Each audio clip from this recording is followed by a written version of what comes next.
ನೋಡಿ, ಒಂದು ನಿಮಿಷ ತಾಳಿ. ಒಂದು ನಿಮಿಷಪ್ಪ, ಯಾರದು ಅಲ್ಲಪ್ಪ,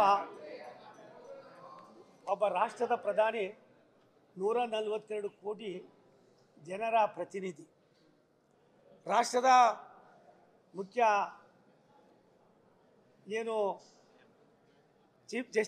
ನ್ಯಾಯಾಧೀಶರಿದ್ದಾರೆ.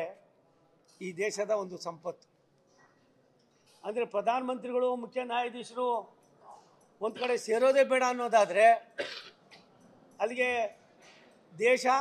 ದೇಶದ ಇತಿಹಾಸ, ಈ ದೇಶ ನಡೆದು ಬಂದ ದಾರಿ, ಪ್ರಜಾಪ್ರಭುತ್ವ ವ್ಯವಸ್ಥೆಯಲ್ಲಿ ಬಾಬಾ ಸಾಹೇಬ್ ಅಂಬೇಡ್ಕರ್ ಅವರು ಕೊಟ್ಟಿರ್ತಕ್ಕಂಥ ಸಂವಿಧಾನ ಏನಿದೆ, ಇದಕ್ಕೆಲ್ಲಕ್ಕೂ ಕೂಡ ಉತ್ತರವನ್ನು ಕೊಡ್ತಾ ಇದೆ. ಒಂದು ಸತ್ಯ, ಮೊಸರಲ್ಲಿ ಕಲ್ಲನ್ನು ಹುಡ್ಕೋದನ್ನು ಬಿಟ್ಟು ಹಿಂದೆ ಮನಮೋಹನ್ ಸಿಂಗ್ ಇದ್ದಂಥ ಸಂದರ್ಭದಲ್ಲಿ ಇವ್ರು ಯಾವ ರೀತಿ ನಡ್ಕೊಂಡ್ರು, ಏನಿತ್ತು, ಎಲ್ಲವೂ ಕೂಡ ತೆರೆದ ಪುಸ್ತಕವಾಗಿದೆ. ಒಂದು ಸತ್ಯ, ಈ ರಾಷ್ಟ್ರದ ಪ್ರಧಾನಿ ಕೇವಲ ಭಾರತೀಯರ ಪ್ರಧಾನಿ ಅನ್ನೋದಕ್ಕಿಂತ ಹೆಚ್ಚಾಗಿ ಭಾರತದ ಹೆಮ್ಮೆಯ ಒಬ್ಬ ಭಾರತ ಮಾತೆಯ ಪುತ್ರ ಅನ್ನೋದಕ್ಕಿಂತ ಹೆಚ್ಚಾಗಿ ಇಡೀ ವಿಶ್ವವೇ ಇವತ್ತು ಅವರನ್ನು ಸ್ವೀಕಾರ ಮಾಡ್ತಕ್ಕಂಥ ಸಂದರ್ಭ ಇದೆ. ಇಂಥ ಸಂದರ್ಭದಲ್ಲಿ ನಾವೆಲ್ಲ ಒಂದು ಕಡೆ ಸಣ್ಣ ಪುಟ್ಟದನ್ನು ಮೊಸರಲ್ಲಿ ಕಲ್ಲನ್ನು ಹುಡುಕೋ ಕೆಲಸನ ಮಾಡೋದು ಸಮಂಜಸ ಅಲ್ಲ. ನಾನು ವಿನಂತಿ ಮಾಡ್ತೀನಿ, ನಮ್ಮೆಲ್ಲಕ್ಕಿಂತ ದೊಡ್ಡದು ದೇಶದ ಸರ್ವಾಂಗೀಣ ಅಭಿವೃದ್ಧಿಯಲ್ಲಿ ಸನ್ಮಾನ್ಯ ನರೇಂದ್ರ ಮೋದಿಯವರು ಒಂದು ಕಡೆ ಆದರೆ ಕಾನೂನು ಚೌಕಟ್ಟಿನಲ್ಲಿ ಮುಖ್ಯ ನ್ಯಾಯಮೂರ್ತಿಗಳು ಅವರೇ ಕರೆದಾಗ ಒಂದು ಗಣೇಶನ ಪೂಜೆ, ಅದು ಸರ್ವಸಮ್ಮತವಾಗಿ ಎಲ್ಲರೂ ಪೂಜೆ ಮಾಡ್ತಕ್ಕಂಥದ್ದು. ಇದನ್ನು ನಾವೆಲ್ಲರೂ ಕೂಡ ಅಭಿನಂದಿಸಬೇಕಾಗಿದೆ.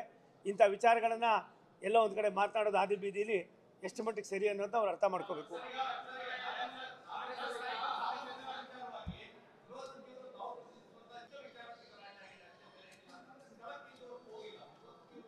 ಒಂದು, ಗೃಹ ಸಚಿವರು ಯಾವ ಉದ್ದೇಶಕ್ಕೆ ಕೇಳಿದಾರೋ ಗೊತ್ತಿಲ್ಲ. ಅವರು ಸಾಕಷ್ಟು ಬಾರಿ ಗೃಹ ಮಂತ್ರಿಗಳಾಗಿದ್ದಾರೆ, ಅನುಭವಿಸ್ತಿದ್ದಾರೆ, ಕ್ರಿಯಾಶೀಲರಿದ್ದಾರೆ. ದಯಮಾಡಿ ಹೋಗಿ ವಾಸ್ತವಾಂಶ ತಿಳ್ಕೊಂಡು, ಯಾವುದೋ ಒಂದು ವೋಟ್ ಬ್ಯಾಂಕ್ಗೋಸ್ಕರವಾಗಿ ಯಾರು ಎಷ್ಟೇ ದೊಡ್ಡವರಾದರೂ ಕೂಡ ಕಾನೂನು ಯಾರಪ್ಪಂದು ಅಲ್ಲ. ಅದರ ಅಡಿಯಲ್ಲಿ ತರ್ತಕ್ಕಂಥದ್ದು ಈ ದೇಶದ ಇತಿಹಾಸದಲ್ಲಿ ಗೃಹ ಮಂತ್ರಿಗಳಾಗಿ ತಮ್ಮ ದೊಡ್ಡತನವನ್ನು ಪ್ರದರ್ಶನ ಮಾಡಬೇಕು ಅಂತ ನಾನು ಅವ್ರಿಗೆ ಆಗ್ರಹ ಪಡ್ತೀನಿ. ಇದನ್ನು ತಪ್ಪಿತಸ್ಥರು ಯಾರಿದ್ದಾರೆ ಅವ್ರಿಗೆ ಶಿಕ್ಷೆ ಆಗಬೇಕು ಅನ್ನೋದು ನಮ್ಮ ಆಗ್ರಹ. ನೀವೆಲ್ಲ ಬನ್ನಿ ಅಲ್ಲಿ